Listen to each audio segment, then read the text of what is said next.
only time I actually read out a story was when I was forced to in class. So I'm not really good at story reading. And I'm no voice actor too, so but I'll try my best. I'll try my best. We'll see how it goes. Let's start. Mm, this is called. Wait, what is it called? My wife has been peeking at me from around corners and behind. Dot dot dot. Don't know if this is any good, but okay. Oh, and behind furniture. It's gone from weird to terrifying. It has like 39k upvotes, so it should be pretty good. This is the #1 upvoted post on this place. Do you not prepare again? I prepared it a little bit. I mean, you can see, right? I did prepare a little bit, but a little bit. Thanks for the gift sub, QQ. It tells me something's wrong. What's wrong? My wife, Lynn, and I have been together for 6 years and married for 11 months. Our entire history together has been very normal, and never once have I noticed any weird behaviors or red flags. I can't stress enough how out of character this whole thing is for her. Lynn is very kind, intelligent, and thoughtful. She's always been the no-nonsense type of person. Being childish or trying to scare me is not something she would normally do. She doesn't even like watching horror movies. When we first started dating, she agreed to watch The Shining with me because she knew how much I loved horror. She was so scared that she didn't even make it through half of the movie before we had to turn it off. She isn't into anything creepy and has never been into pranks. It's just not her cup of tea, and that's fine. But that's what was so strange about this. It's just so unlike her. I should also add that she never had any mental health issues, and as far as I'm aware, it doesn't run in her family. I know some people are able to hide their mental health problems, but in the 6 years we've been together, I think I would have seen some sort of sign.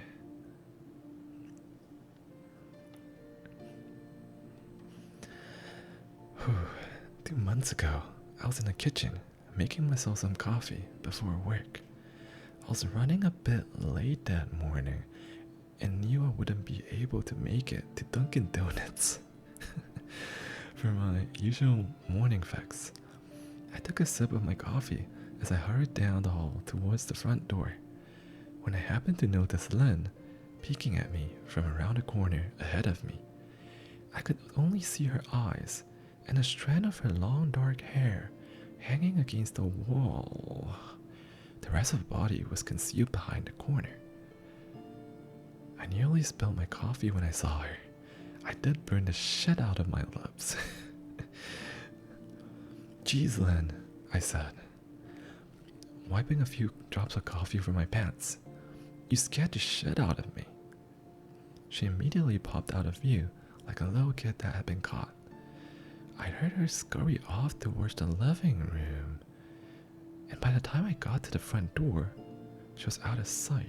It was really weird, and just totally out of character for her, like I said. But I also found it kind of funny that she was being more playful and a little less serious. I shouted that I loved her and called her a weirdo. As I shut the door behind me, I heard her laughing.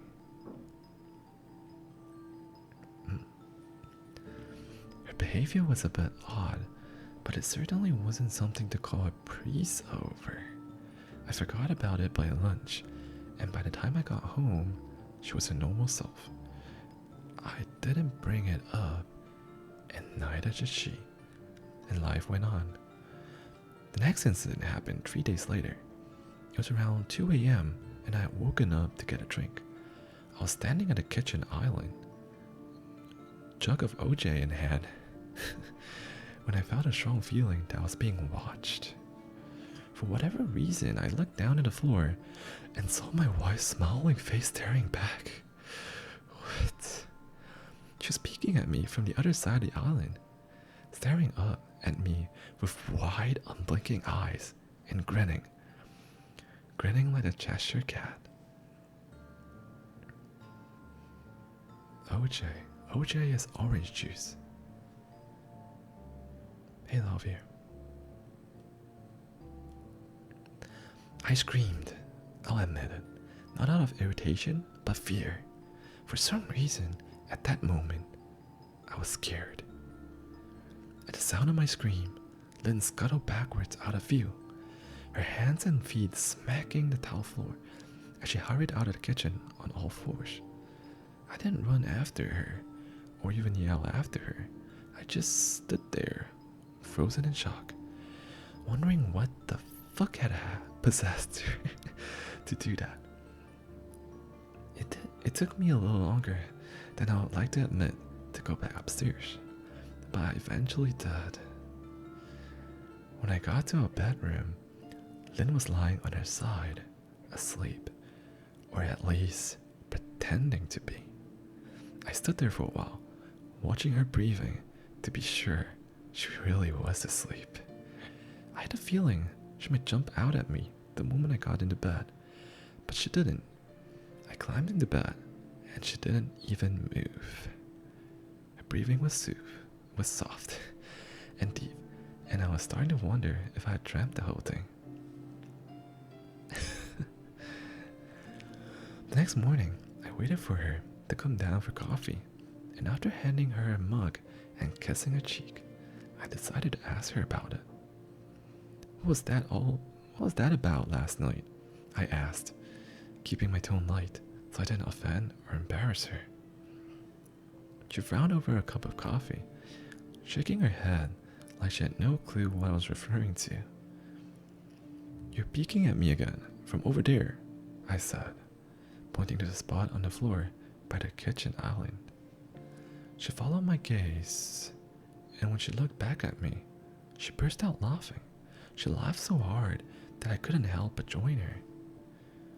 You creep me the fuck out sometimes, you know that? I said. She giggled and set her cup on the counter and wrapped her arms around my neck. You creep me out all the time, so I guess we're even, she teased. We said our goodbyes and left for work. As I drove, I kept thinking about how creepy it had been, seeing her grinning at me from behind the island like that. The sounds her hands made on the floor as she crawled away. I told myself she was just trying to be silly, just trying to join me in my love of all things horror. It's not like I was afraid of her, but it still didn't sit right with me. I started seeing her peeking at me more and more. Sometimes she'd be peeking out from behind the couch or living room curtains. Once, she even managed to get inside her grandmother's old trunk that sits at the foot of our bed. I might not have even known she was there at all had the trunk's old hinges not given her away. She had the lid propped up just enough so that only half of her face peeked through. She had been grinning like an excited toddler. It was unnerving. I didn't even know what to say to her. All I could do was stare. When I finally found my voice, I asked her why on earth was she doing this. She didn't answer, but she had slowly closed the lid, shutting herself inside the trunk. I just walked away, feeling disturbed.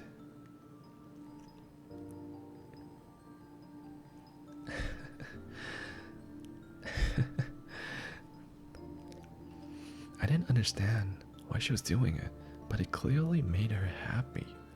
I just hoped she would tire of the game quickly. Lynn didn't peek at me for the next 2 weeks.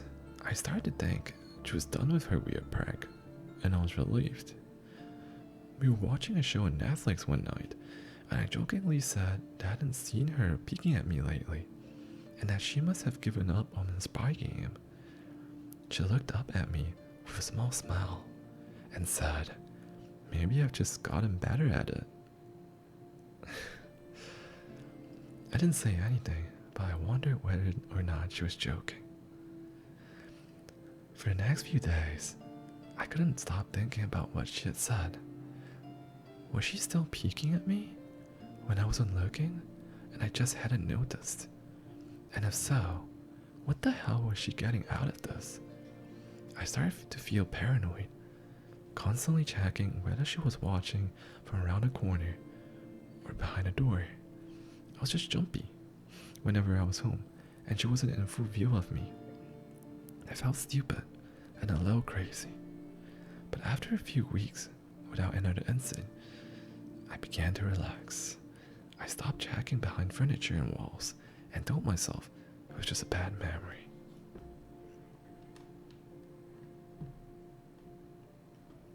Then, a few days ago, things got so much worse.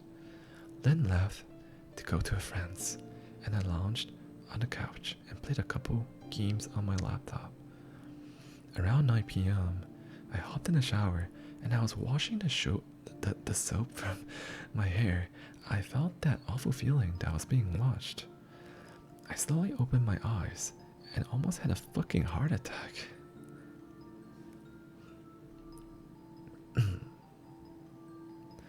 Lynn was peeking from behind the shower curtain, her entire head stretched into the shower, leaving just a body outside.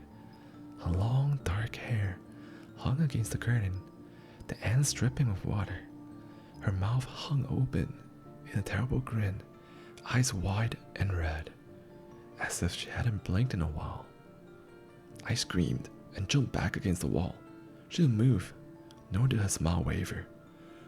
Her makeup ran down her cheeks in 2 black streaks. She looked giddy and completely deranged. I was fucking terrified. Excessive. There's so much fucking.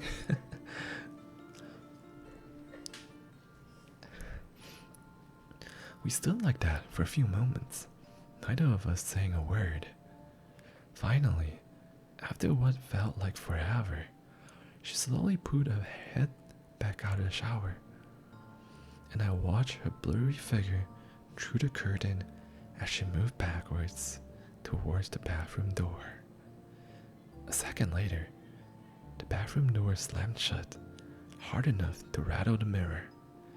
I screamed again and jumped out of the shower to lock the door. I stayed inside the bathroom for over an hour.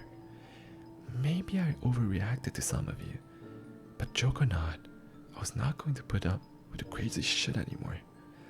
That's what I kept telling myself as I paced in my bathroom, stopping to listen at the door every few minutes.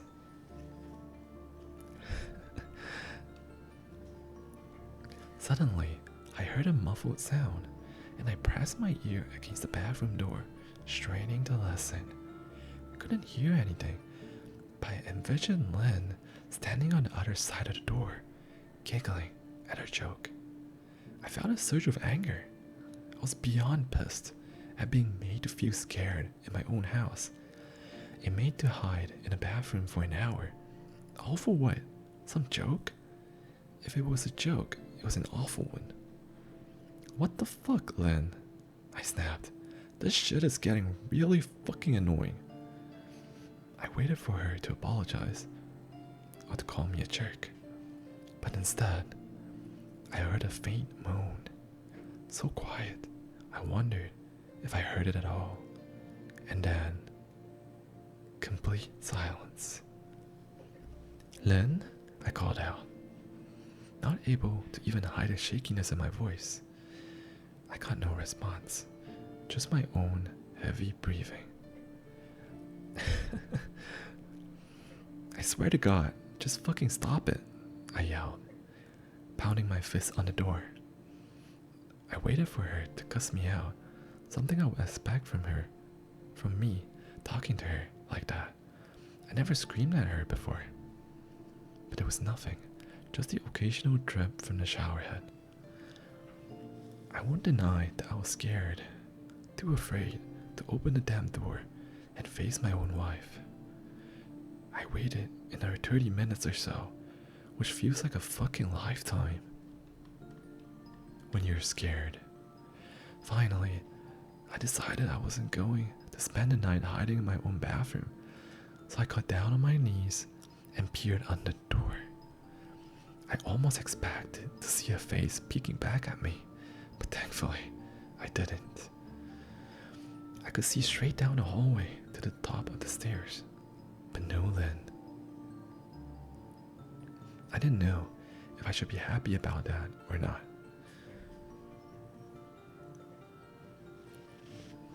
I looked for a few minutes, waiting to see her head pop up over the top step, but it never came.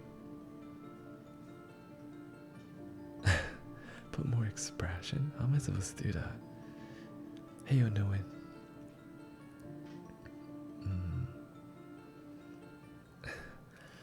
I stood up, my hand hovering over the door, and mentally prepared myself to open it.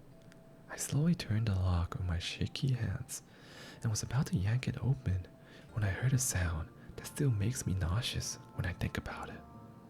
A moan, louder than before, but this time I was able to tell just where it was coming from. I turned my head to the closet door, as if in slow motion, and locked eyes with my wife, who was peeking out at me from the slide gap. Her eyes were still wide as ever, and her mouth was hanging open in the most grotesque gaping smile I'd ever seen. I didn't even scream. I was too scared for even that. Her hands were clasped to her chest, body trembling with sheer delight, as if she could barely contain her excitement. A sharp raspy moan bubbled up from her throat, deep and raw, sending a shiver through my entire body. Somehow, I found the ability to pull the bathroom door open and ran as fast as I could all the way down the steps, snagging my keys and phone from the table in the living room before running outside to my car. I could hear a shrill laughter behind me, but I didn't hear her getting closer. I didn't bother shutting the front door. I drove away from the house faster than I legally should have, shivering the entire time, either from fear or the cold. Maybe a little of both. I hadn't grabbed a coat or even a pair of shoes. I was still in my boxers, and my hair was still damp. I drove straight to my brother Chris's house, about 40 minutes away, ignoring any and every call and text I got. I didn't check my phone, and it was safely parked in my brother's driveway. Lynn had called 4 times and sent a flurry of texts, all wondering where I'd gone and why I left like that. Could it be that Lynn is Lynn in the car trunk or something? I don't know. I threw my phone at the dash in a rage, furious at her nonchalant attitude. My brother and his wife were surprised to see me, especially dressed in just a pair of boxers, but told me to stay as long as I needed. Chris lent me some clothes and asked me what happened. I told him Lynn and I had a fight and didn't get into the details. I didn't want him to think I was overreacting, leaving my wife over a prank, even if it was a strange one. I mean, hadn't I encouraged her for years to lighten up instead of being so serious all the time? I had wanted her to relax and loosen up, but this was definitely not what I had in mind. I tried to sleep on the sofa, but my brain wouldn't let me sleep. Every time I closed my eyes, I saw Lynn's face staring at me from inside the closet. Knowing she had been in there with me the entire time made my skin crawl. She had never left the fucking bathroom at all.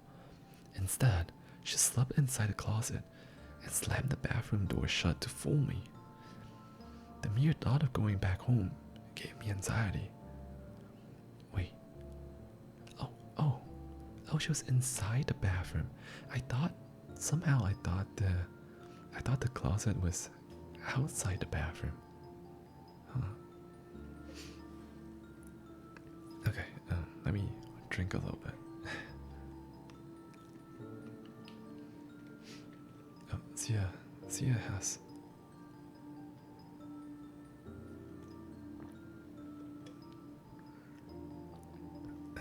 I thought she was outside.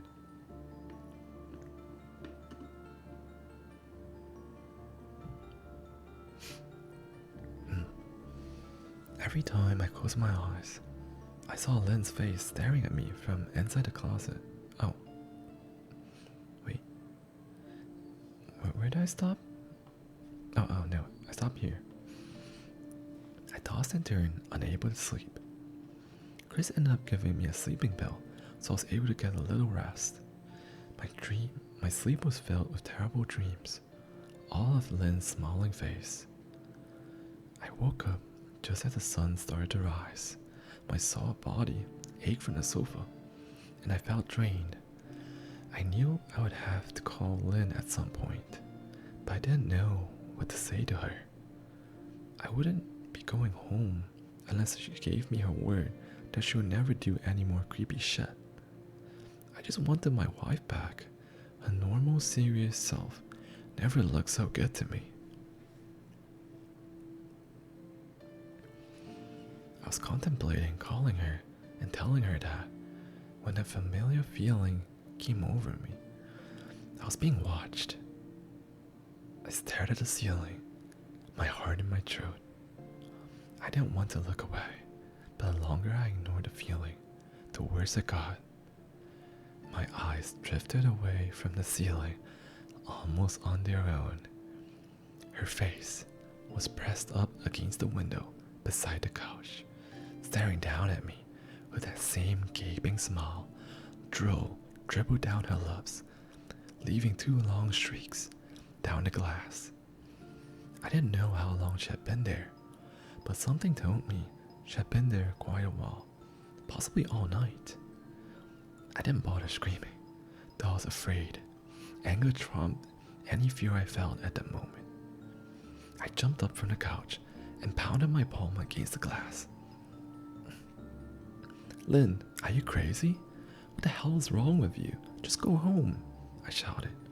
Now! She didn't move, and her ghastly expression never changed. If anything, her smile only grew, as if she had never been more elated. I could hear Chris and his wife moving around upstairs, as if Lynn could hear them from her place outside. Her head twitched slightly in their direction, and she began to close her mouth slowly. Chris called my name from upstairs, obviously concerned. I turned to see him and his wife Rebecca hurrying down the stairs. When I turned back to the window, Lynn was gone. The only sign she had been there at all was 2 streaks of drool still dribbling down the glass. Oops. I tried to explain to Chris and Rebecca about waking up to see Lynn watching me through the window. They were skeptical. Who wouldn't be? Chris and I went outside to spot in the window, but there were no footprints in the dirt, just a slight indent. Animal probably, Chris guessed, and I didn't argue.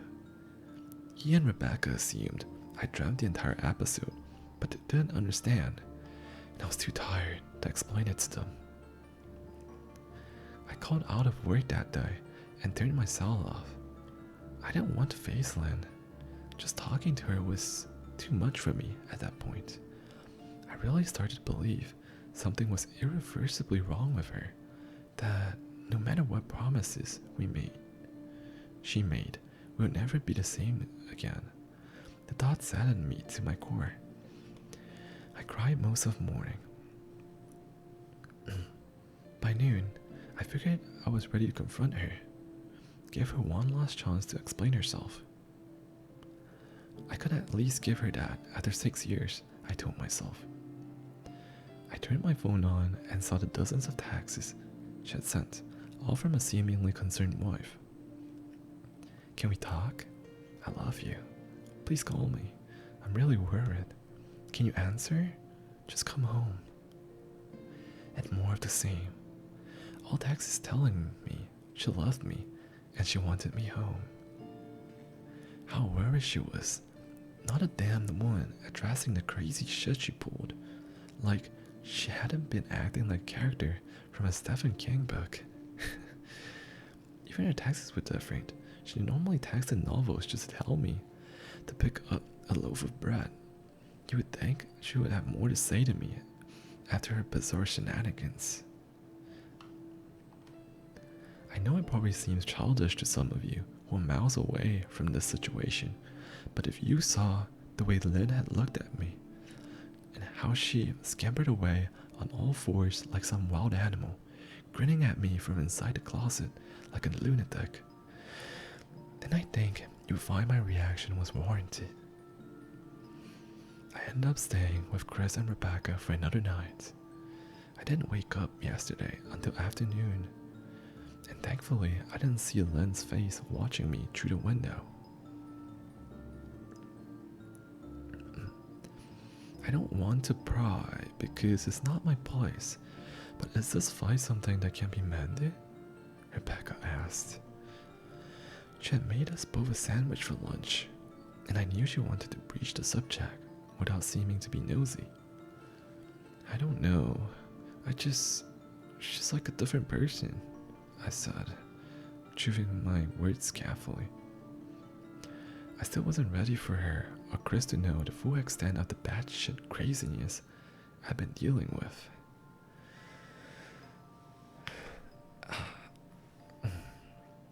Wait, do you guys hear that? Do you guys hear my neck cracking earlier? I'm not sure. People change, Ben. But she's still the same woman you married. Maybe you both just need to talk through your issues. Whatever's going on, I'm sure it can be fixed. She said, ever the peacemaker.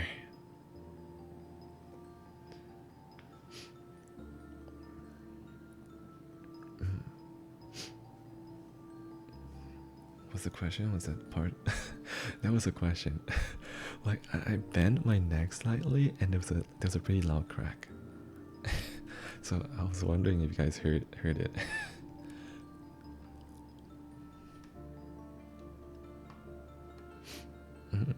Where did I think it's beyond that now. I don't think talking would help. I just don't trust her, I said. The words stung in my heart. I missed and loved my wife. But how could I live with someone like that? Living in constant fear didn't sound too appealing. Lynn loves you.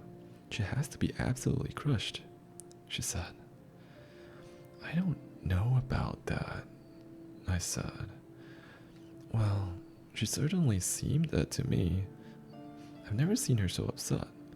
Very much unlike the Lynn I know, Rebecca said, shaking her head sadly.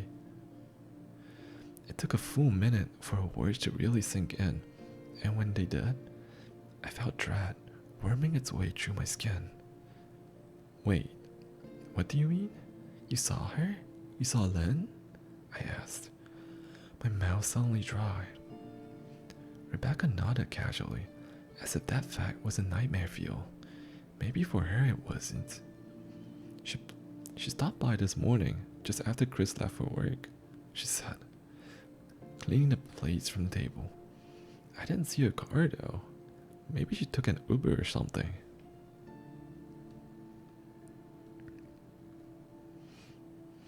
Beck, what did she say? Did she come inside? I asked, sweat starting to break out on my forehead. I began looking around, examining corners as though a predator lurked behind them. No, she just asked if you were awake yet, and I said that you weren't. I asked if she wanted me to wake you, but she said no, just said to let you sleep. She said as she washed the dishes. That's all? She didn't say anything else? I asked. No, she looked awful though, like she hadn't slept in days. I think you should call her.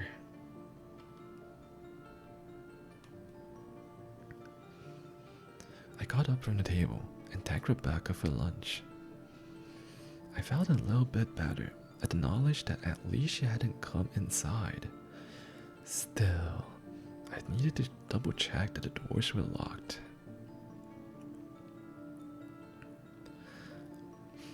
I sat for a while trying to figure out what to do next.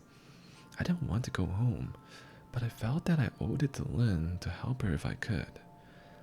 Hadn't I sworn an oath to love and honor her through sickness and in health? Clearly she was very sick. If she was sick, which I truly believe she was, I had to try and get her the help that she needed. But I didn't even know where to start. I didn't want to call the police, and besides, what the hell was I going to tell them? That my wife was peeking at me? That she was being creepy? As bizarre as she had been, she still hadn't committed any crime. Not yet, anyway. The police would have probably said that I was overreacting. This wasn't some prank. It felt wrong, dangerous even, like something sinister lurked behind her smile.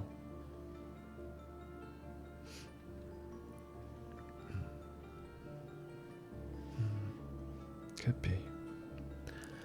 I knew as a husband, I was well within my rights to have her committed. But what if she simply acted normal in their presence? She had obviously been able to fool Rebecca into thinking she was just a concerned wife. As long as the doctors didn't find her a danger to herself or others, they had no choice but to release her after 72 hours. I felt lost and overwhelmed. So I did what any husband in my position would do. I called her mother. I didn't want to, believe me. Her mother, Marianne, and I were never on the best of terms. We never fought or anything like that.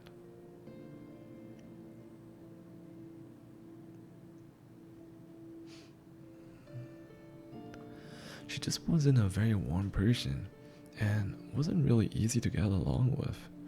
She hardly ever smiled, and when she did, only her lips would move in a thin-lipped smile, leaving her eyes as blank as before. She gave off this aura that she felt like she was permanently on the offensive. I only met her twice, and both times were for such short visits. I got the impression she didn't approve of me for her daughter. Lynn always ushered us out quickly, as if she didn't want me to feel uncomfortable, which I was grateful for. Being in a mother's company felt almost unbearable, like walking on glass. I was glad when we moved 3 states away so we didn't have to see her often. I was happy to avoid the woman, but I needed her help. I really didn't want to talk to her at all, but I had to talk to someone, and someone who knew Lynn better than I did. So I grit my teeth and did what I had to do. Yes, she answered, already sounding irritated. Marianne, it's me, Ben. Do you have a minute to talk? I asked. I could hear her cluck her tongue in irritation. I'm in the middle of writing some checks, but if you insist, I suppose I can spare a moment. What is it that you want to discuss, Benjamin? She said coolly. It's about Lynn. She's been acting strangely, and I was wondering if you had any idea whether there was something. I was quickly interrupted. It's a bit difficult to follow your rambling, Benjamin. What is that you want from me? She asked. I could almost see her standing there in her thin sweater and slacks, tapping her fingernails impatiently on the table. I wanted to know if you ever noticed any weird, odd behavior, or possibly any mental health issues, I asked.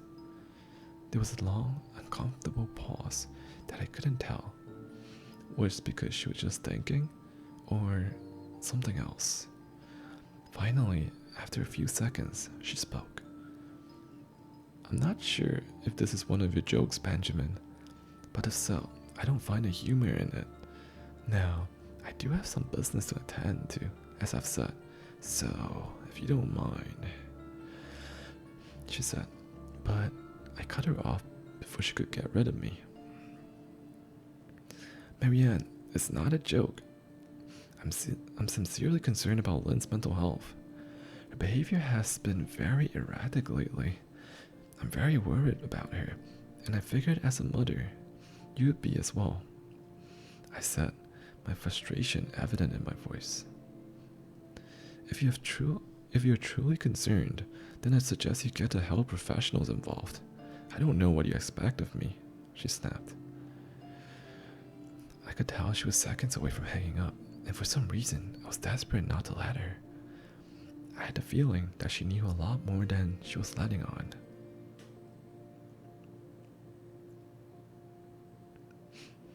Please, if not for me, do it for Lynn, I tried.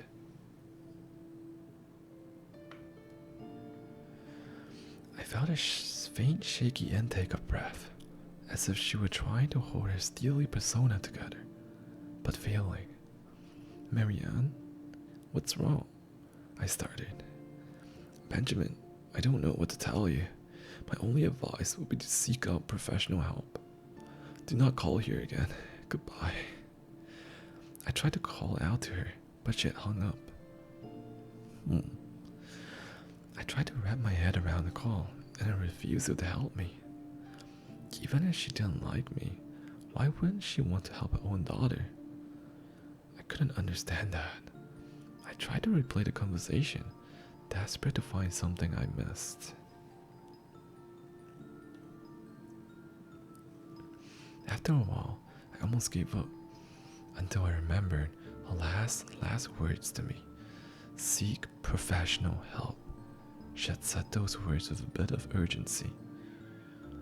Wait, why do I feel like what she meant by professional help is like asking for an exorcist or something? She didn't specify like kind of like seeking a therapist or something, right?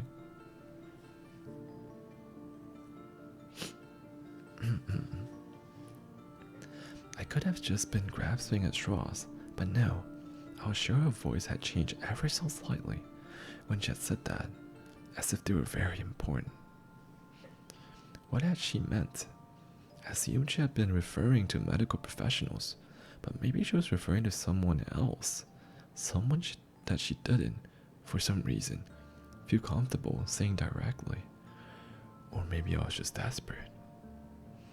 I waited for Chris to get home, and after a very long and exhausting conversation with him and Rebecca, I convinced them that Lynn truly needed psychiatric help.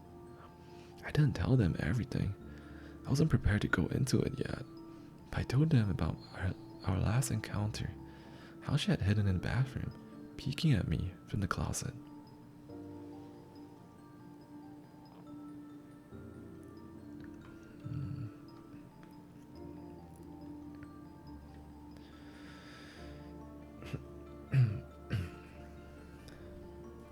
They were obviously shocked, but thankfully they believed me.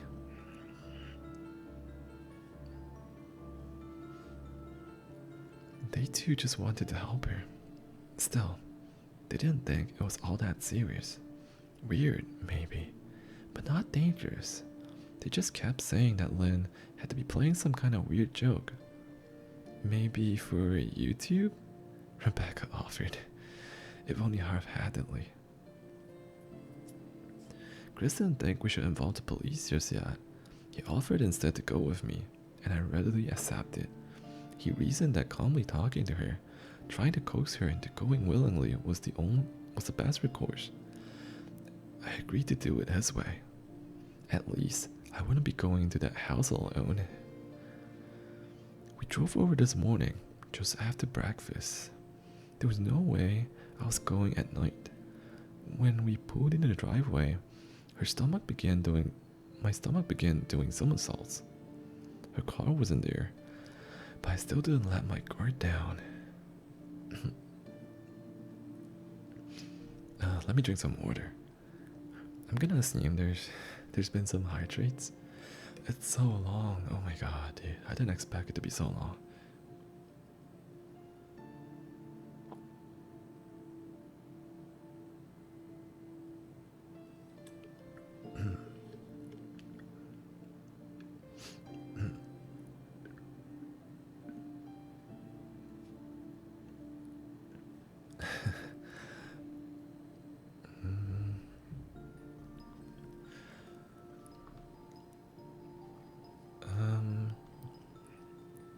The front door was ajar, and for a split second, I thought we had seen her eyes staring through the gap.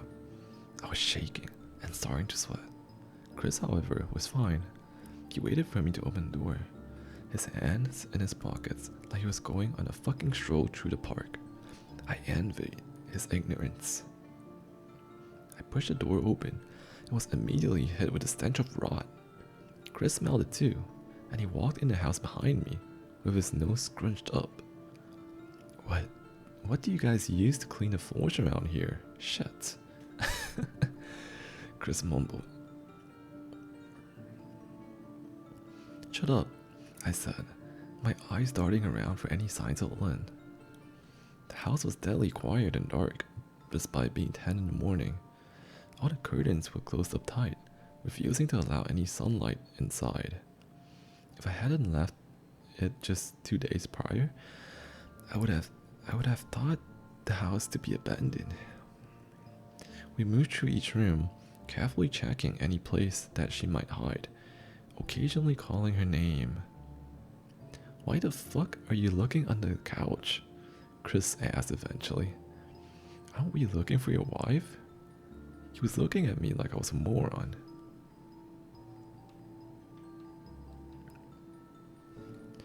Let's just go upstairs, I whispered. He shook his head, but followed me up the stairs to check the bathroom and spare bedroom. On the way up, my shoes crunched over pieces of glass that looked to be littered over a few of the steps. I noticed that one of Lynn and my wedding portraits that hung on the wall along the staircase had been smashed. The frame hung crookedly, all the glass removed. I stared at the picture, a lump forming my throat. We had taken the photo just after leaving the church, after saying our vows. She looked so beautiful in her white gown. I looked at Lynn's beautiful face. I never dreamt her face would ever be a source of terror for me. We climbed the rest of the steps and checked the spare bedroom, but it looked completely untouched.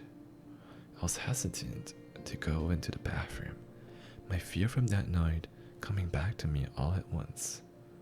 Chris noticed and offered to go in by himself, but I couldn't let him do that, so we walked in together, checking the closet and the shower. The bathroom looked as if it hadn't been touched since the night I left. I don't think she's here, Ben. Why don't you pack some clothes and we'll try coming back tomorrow or something, Chris said. I nodded and went into our bedroom and shoved some clothes in the duffel bag. When I checked inside our closet, I came across the source of the smell and gagged.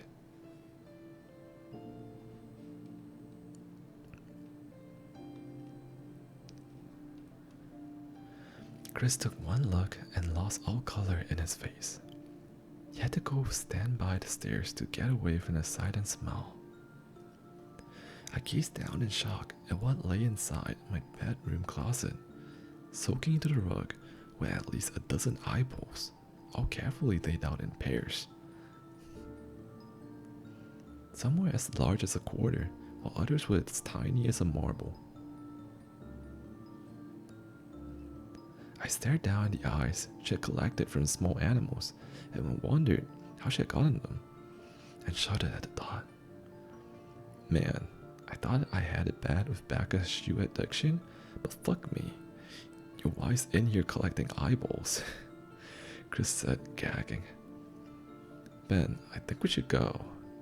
He called from the hall. I'm getting nauseous.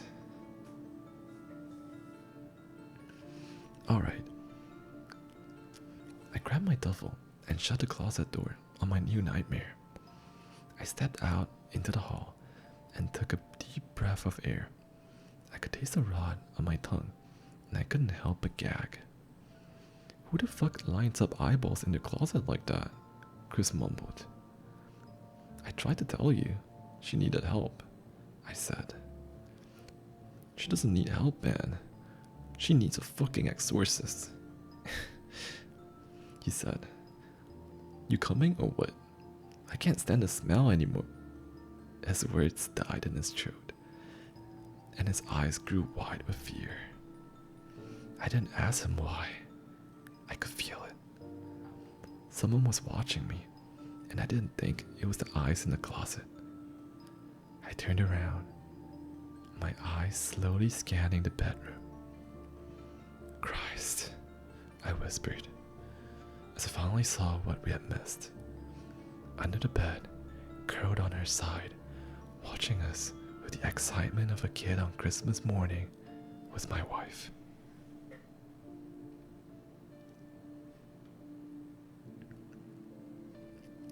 She held her hands together just under her chin, and they were shaking eagerly. Now that she knew she had been found, I could hear the quiet noises she was making, a sort of hiccuping sound in her throat, as if the excitement was just too much for her. It was unnerving, to say the least. White eyes and that same huge smile. Everything in me told me to run, but I forced it away. This was my wife. No matter how twisted, she was still the woman I married. I had to help her. Len, I said softly. She didn't respond, but her head bobbed back and forth in two quick little movements as she was nodding. Baby, I just want to help, okay? Can you let me do that? I asked. I had taken a single step forward, approaching her like some kind of dangerous animal. I love you, Len, I said softly, taking another step closer. She let a tiny moan escape her wide open mouth, and I had to resist the urge to run. Her shoulders were starting to quiver, and her eyes grew as large as saucers.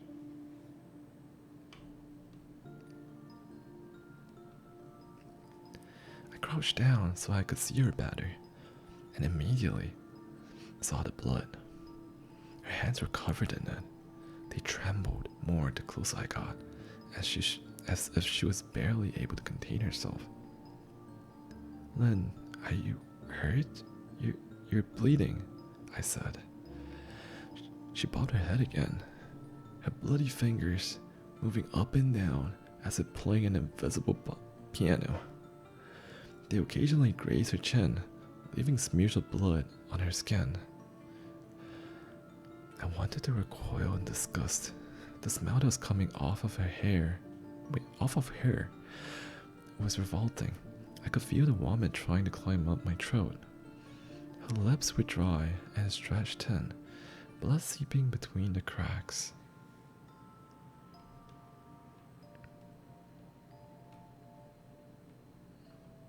I knew she wouldn't come out on her own, but I didn't want to leave her in the state she was in. I scooted closer and reached out to her. The excited hiccuping sounds got louder, and her hands shook, fingers flexing. It was then that I could see the blood oozing from in between her fingers. Oh, what the fuck? Oh my god, Lynn, you're bleeding, I said. Instinctively, I reached out to take her hand, but before I could even touch her, her hand sprang out towards me. A sharp pain shot through my arm, and I fell back on my ass. My arm burned, and I could see the blood dripping down onto the carpet. I looked at her in shock and saw her grinning madly, her fingers clutching a large shard of glass. You alright in there? Chris asked from behind me.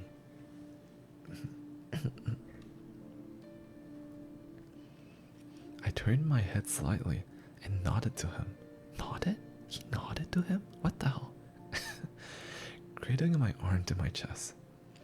And when I turned back to face Lynn, I saw that her focus had shifted. She wasn't looking at me anymore, and she wasn't smiling anymore either. She was staring past me, her eyes glaring at Chris the way a hungry lion might stare at an antelope. Her mouth was still hanging open, but it was twisted into a snarl.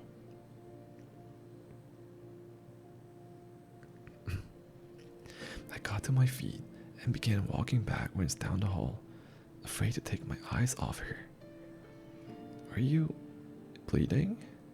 Chris asked. The moment the words left his mouth, Lynn started fast scooting out from under the bed, the glass sword still in her fist. Chris, run, go, I yelled. He must have been too afraid to move because a second later, I felt my back bump into him. He was still standing at the top of the stairs, staring at the horror that was my wife. Lynn had crawled completely out from under the bed and stood in the bedroom doorway, her face twisted in rage. Her whole body was visibly tense. Blood ran down her fingers and onto the floor. Jesus, Lynn, Chris said. You, playing hide and seek? I reached back and pushed him towards the steps. Move your ass, Chris, I said as quickly but firmly as I could. Lynn bobbed her head in fast, small movements and began to grin, stretching her mouth open wider and wider so that her chin seemed to touch her chest. I heard Chris mutter a prayer, and then she was running down the stairs. I stood at the top of the steps, stuck between the love for a woman who clearly needed serious help and self-preservation. I only want to help, I said, choking back tears. Her eyes focused on me once again as she slowly lifted the glass, holding it out in front of her. And then she started sprinting towards me, grinning with utter excitement. Thankfully, my body took over and I flew down the stairs, skipping 2 or 3 at a time. I made it to the front door before I felt her leap onto my back, wrapping her arms around my neck, her open mouth next to my ear, so that I could hear those terrible hiccuping sounds up close. I shook her off me, knocking her to the ground, to the floor. I felt a searing pain in my back as she went back, and I tore open the front door and bolted to my car. Chris was standing in the front yard, talking on the phone with the police. I didn't say a word. I just ran to my car and jumped in. Chris took the hit and followed me, still on the line with 911. I watched the rear view mirror, sure I would see her there, running after us, but I never did.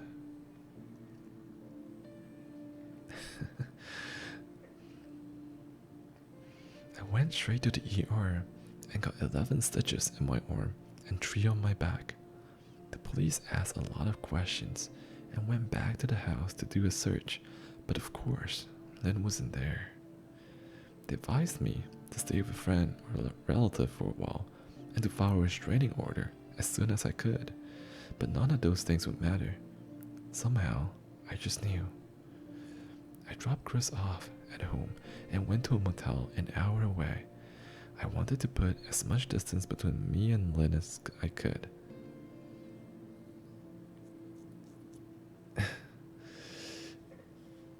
Take a breathe. Alright. Yeah. Oh my god, it's so freaking long. I find it weird. Okay, like, if you guys were being chased by a crazy ex, would you stay with your sibling? Or would you go off and stay in a motel room all on your own in like a half-ass, sleazy ass motel or something. You stay with your relatives, right? Why is this dum dum going to a motel on his own?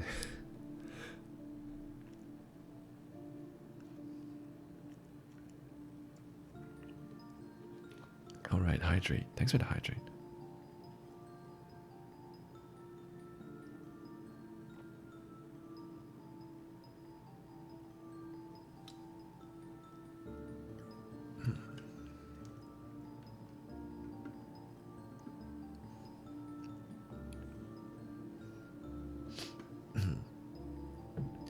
I'll never be alone. I know. This guy, what's his name again? Benjamin. This Benjamin, not so smart. Every character in horror films are proven to be dum-dums. The plot demands it.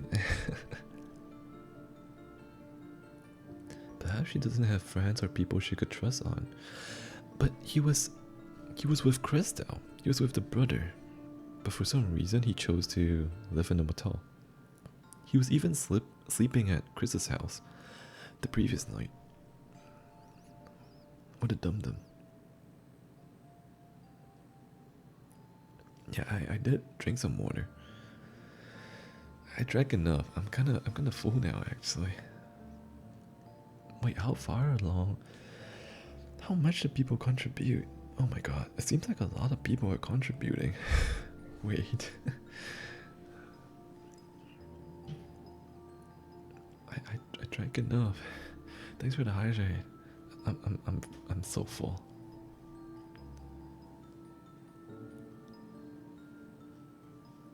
I can't drink anymore. I'm so full. I just ate. I just ate lunch. I'm actually so full. Thanks for the hydrate.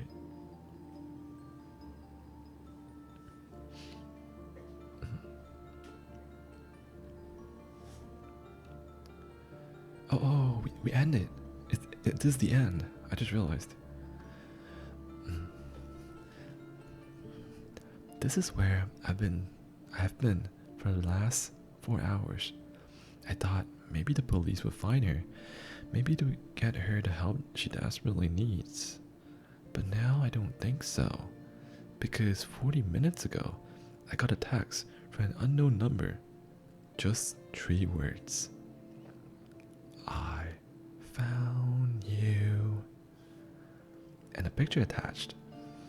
The picture was dark and grainy, but I instantly knew what it was. There was no mistaking my wife's eyes. I started typing this out immediately after. I don't know what to do. I'm alone and scared, and I can't help but feel that I'm being watched.